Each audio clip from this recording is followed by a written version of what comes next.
ser algún argumento desde alguna óptica respecto de por qué se hizo eso. Lo que a mí me parece es que siempre me derrama un lagrimón saber que ya se levantó toda la red de ferrocarriles de la Argentina, que no hay un solo durmiente, que se los robaron todos incluso, y que ya no hay manera de conectar el país de una manera tan económica como resultaba el ferrocarril y con una inversión cuantiosa que se hizo allá por el 1800. Conocer esta historia es muy valiosa y para poder pensar lo nuestro, para poder quererlo, tenemos que conocerlo. Y está con nosotros Gustavo Trigo, es un amigo de Estación Claridad, a quien saludamos. Querido Gustavo, gracias por estar. Bueno, muchísimas gracias. Buen día a toda la audiencia. Gracias por la invitación. Bueno, en este viernes en donde siempre ocupamos un momentito de nuestro tiempo para pensar, elegimos con Lucas la historia del ferrocarril en San Juan. Sos un experto en ello. ¿Qué podés decirnos? ¿Cuándo empezó esta historia y por qué terminó? Bueno, la historia del ferrocarril acá en San Juan se inicia prácticamente con la llegada del ferrocarril al país. Ya con las primeras obras que se van ejecutando, primero de la mano del Ferrocarril Oeste, que fue una sociedad que se llamaba la Sociedad de Hierro en Buenos Aires, ya se comienza a pensar de que los rieles se tenían que extender hacia el oeste. Esta idea que siempre se mantuvo y está todavía en boga, de conectar el Atlántico con el Pacífico por medio de los rieles. A mediados de la década del 50, en el siglo XIX, se construye el Ferrocarril Oeste en Buenos Aires. Eran unos pocos kilómetros. Paralelamente, desde Rosario a Córdoba se comienza a construir ese tendido, que ahí sí eran capitales ingleses, mientras que en lo que fue la ciudad de Buenos Aires era capital netamente nacional. Ya con el paso de los años se comienza a construir una línea que partía de la actual Villa María hacia Río Cuarto y de Río Cuarto para poder llegar a Cuyo. En ese momento no era Villa María, era Villanueva, que es un pueblito que todavía está ahí, al lado de Villa María. Es así que ya promediando la década del 80 del siglo XIX, llega el ferrocarril a Mendoza y a San Juan, lo que significó un avance importantísimo en ese momento, y hasta ese momento San Juan no tenía hoteles. Mira. Para cuando fue la inauguración de ese ramal, que llega acá a San Juan el 2 de abril de 1885 y se inaugura el 12 de abril, hubo gente que tuvo que alojar a las personas que venían en la comitiva oficial. Claro, es así que no había hospedaje. Exactamente, el presidente Julio Argentino Roca. Tengo entendido que se aloja en la casa del gobernador y así todas las autoridades que vinieron en esa comitiva. Y bueno, lo que significó para la sociedad sanjuanina que se pudiera contar con un medio de transporte mucho más ligero, más rápido para cualquier persona, lo que significó poder que un productor o que un comerciante pudiera poner sus productos en los principales centros de consumo del país, como podían ser Córdoba, Rosario o la misma capital. Entonces fue un salto importante, tanto en la actividad económica, en la actividad social. Y es así que la mal llamada Estación San Martín, porque el nombre correcto es Estación San Juan, del Ferrocarril San Martín, pero bueno, para todos quedó la Estación San Martín. Era San Martín y Belgrano. Exactamente, sí, la Estación San Martín y la Estación Belgrano. Pero todos, ¿las dos se llaman Estación San Juan? Exactamente, sí. Es una cualidad que se da. Claro, las líneas son llegar al lugar. Claro, las líneas de trenes, una era San Martín, la otra el Belgrano, pero la estación es San Juan. Exactamente, siempre las estaciones toman el nombre del lugar donde están. Tenés razón. Salvo algunas excepciones, pero se da así. Y es un dato curioso que acá en San Juan se da en Caucete. Caucete en su momento tenía la estación Caucete del San Martín y la estación Caucete del Belgrano. Albardón tiene la estación Albardón, que afortunadamente funciona hoy como estación de carga del ferrocarril San Martín, y estaba la estación Albardón del ferrocarril Belgrano. Ahí está. Pero bueno, son cualidades que tiene... Interesante saberlo, son curiosidades que uno deja de lado y que tienen, claro, cuando uno... Yo he tenido la fortuna, créeme, Gustavo, de haber viajado. Van a decir, y bueno, ¿qué querés? Sí.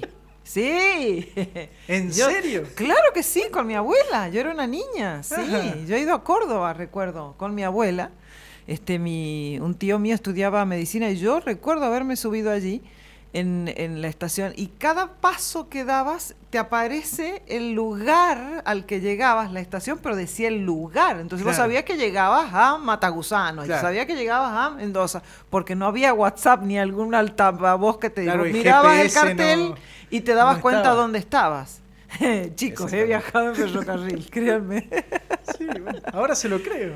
No, y sí, a ver. Bueno, en realidad no es que había desconfiado, yo no lo sabía, no tenía idea. Pues te muestro el documento y te voy a decir, pero obvio, pero mujer, no es por eso. Caramba, ¿sabe qué? No es por eso. Perdón, con Julio Argentino Roca, usted no estaba ahí. Puede haber viajado mucha gente porque el ramal Hachal estuvo hasta hace poco, ¿no? Incluso este siglo todavía funcionaba. El ramal Hachal como tren de pasajero dejó funcionar a mediados de la década del 60. Ah, bien. Pero, si bien, bueno, en marzo de 1993 se produce este trágico hecho de que se suprimen todos los servicios ferroviarios. Chicos, yo a ese día yo ya tenía 13 años. Imagínate, tuve 13 años para poder haber viajado. Olvídate. Claro, sí. Podría haberlo hecho.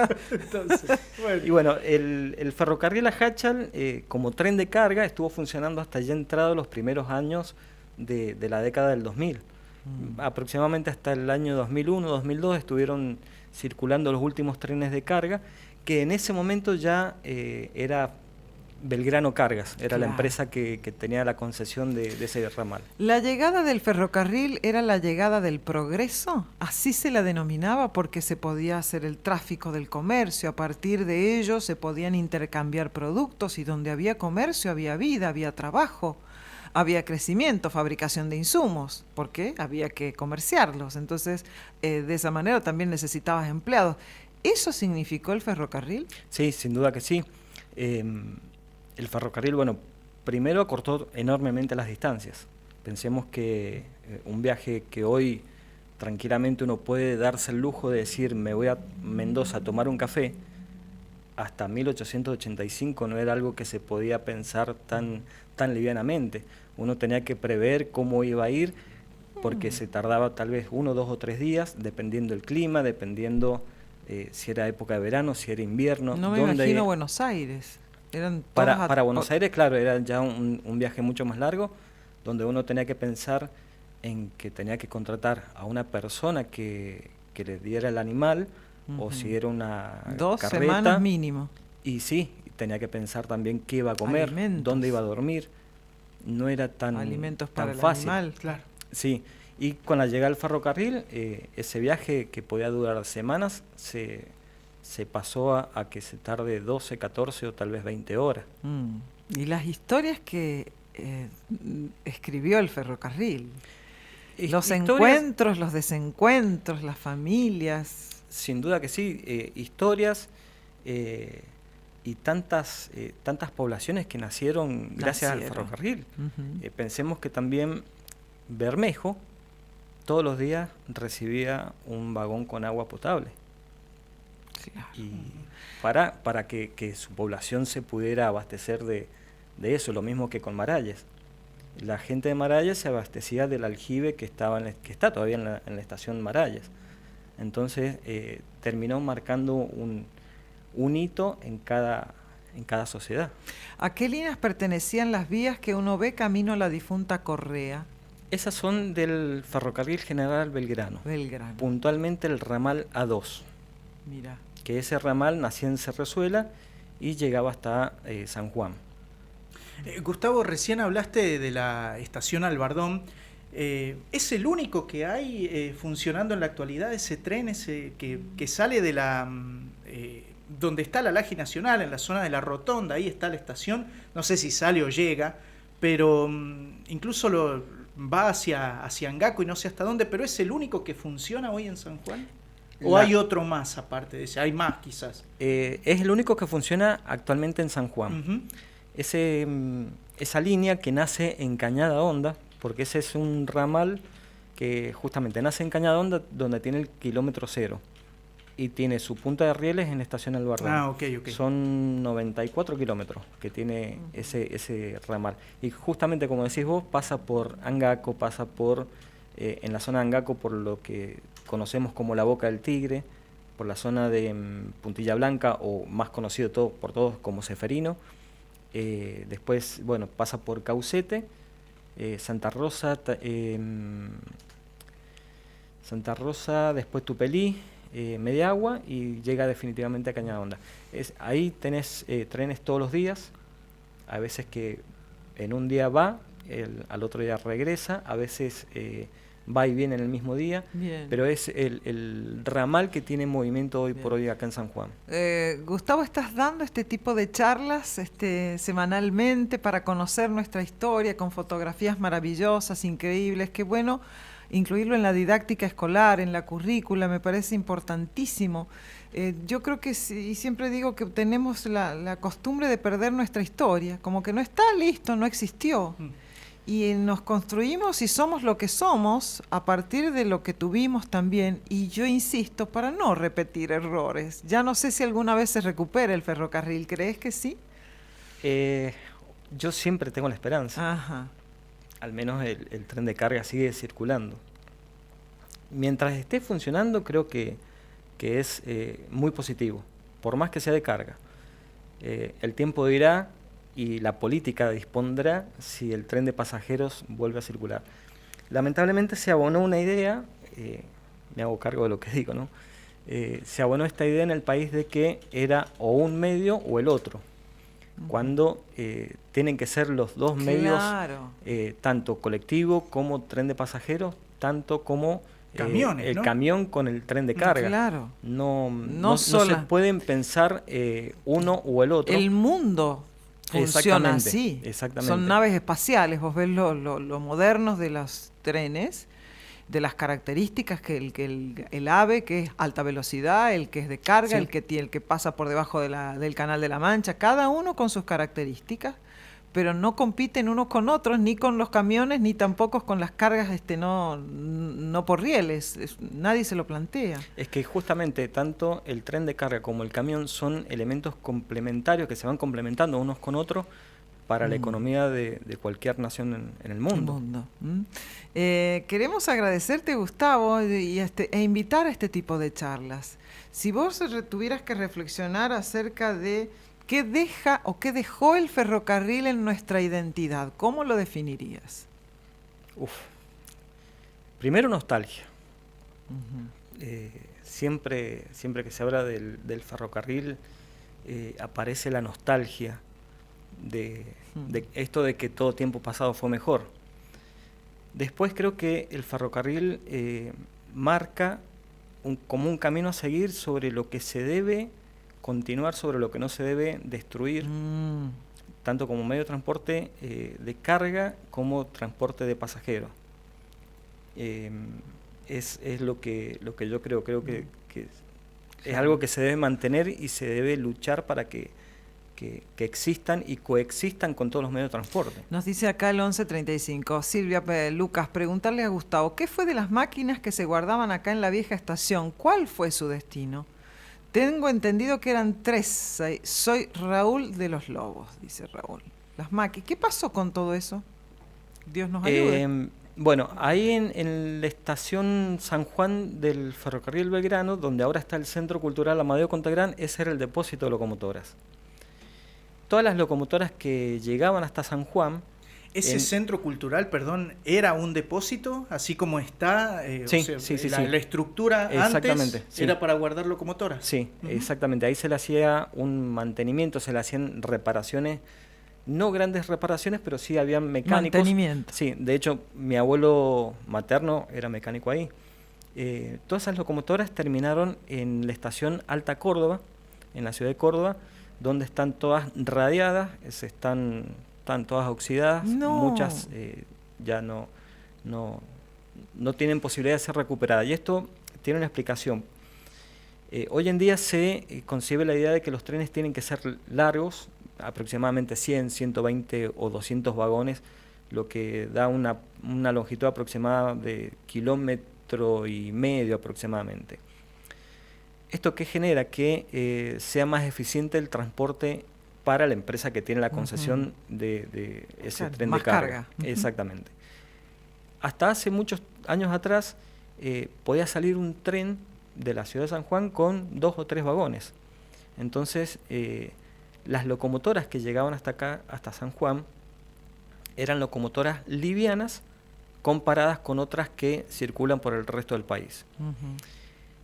¿Por qué era esto? Por el tipo de ramal que llegaba hasta San Juan. Era un ramal donde las locomotoras no podían exceder determinado peso porque si no las vías se abrían, se rompían, no soportaban el peso. Exactamente.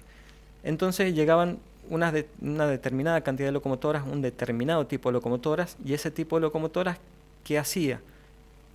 Privilegiaba el poder tirar mucha carga por sobre la velocidad. Hoy en día lo que se concibe es que haya velocidad. Claro, que sea más rápido. Exactamente. No tanto la carga. ¿El tren de pasajeros que unía Palmira, Mendoza y Retiro sigue suspendido? Lamentablemente sí, sigue suspendido. Fue uno de los tantos. Cuando aparece ese servicio de pasajeros, con todos los amigos que incursionamos con esto de que nos gustan los trenes, llegábamos a esta conclusión de que había que aprovechar para viajar antes que lo levanten. Por favor. Y así fue. Así fue que... Nos dice, ¿cómo influyó el ferrocarril en la lucha contra el indio en la Patagonia Argentina? Soy Raúl Kempo Magallanes, pregunta. Y prácticamente primero, no soy de la idea de que se haya luchado contra el indio. Segundo, cuando eso pasó, el ferrocarril a la Patagonia todavía no llegaba. A la Patagonia el ferrocarril llegó en las primeras décadas del siglo XX. Claro, ya 1900, digamos. Claro, cuando ya se empezaron a establecer las distintas poblaciones, ahí fue que empezó a llegar el ferrocarril. Claro, no, por lo que hablabas de cargas, ¿no? Esto se ve en Chile sobre todo. ¿Será que con las mineras se pueda uno ilusionar con la vuelta del tren?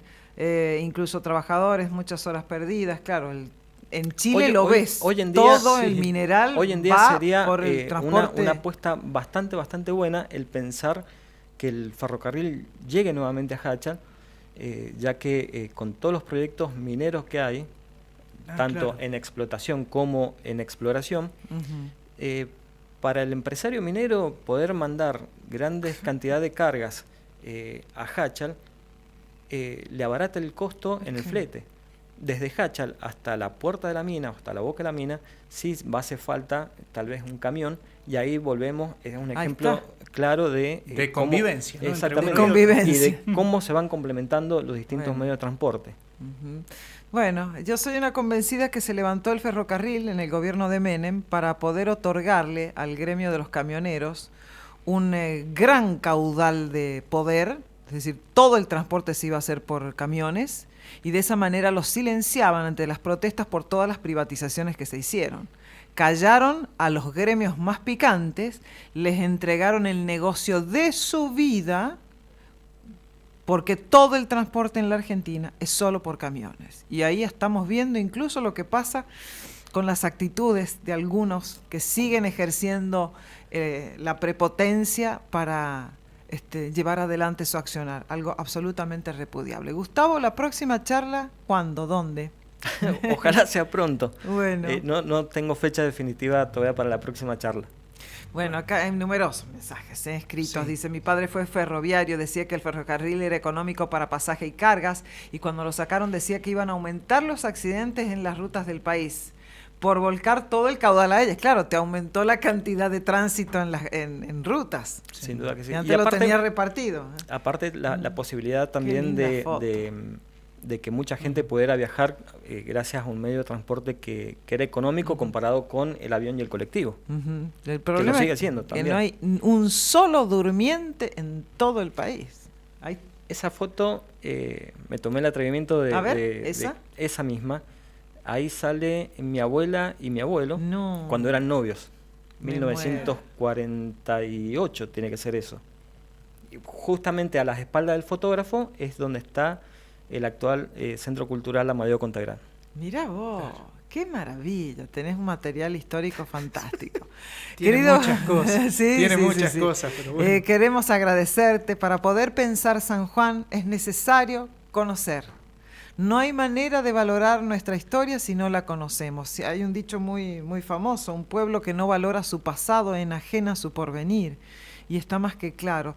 Y esto es algo que creo yo debería estar en las currículas de todos los establecimientos escolares de la provincia de San Juan. ¿Qué significado tuvo? ¿Qué pasó? Pero bueno, tal vez algún día podamos entender qué pasó en la historia sin llevarlo al ámbito político, más allá de que me dio la impresión que eso fue lo que ocurrió, sino no hay una explicación lógica.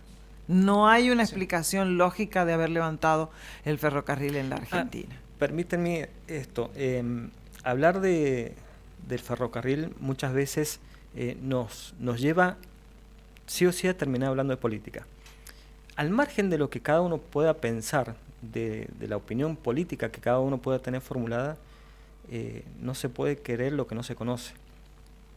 El ferrocarril posibilitó un montón de cosas, desde lo social, lo económico.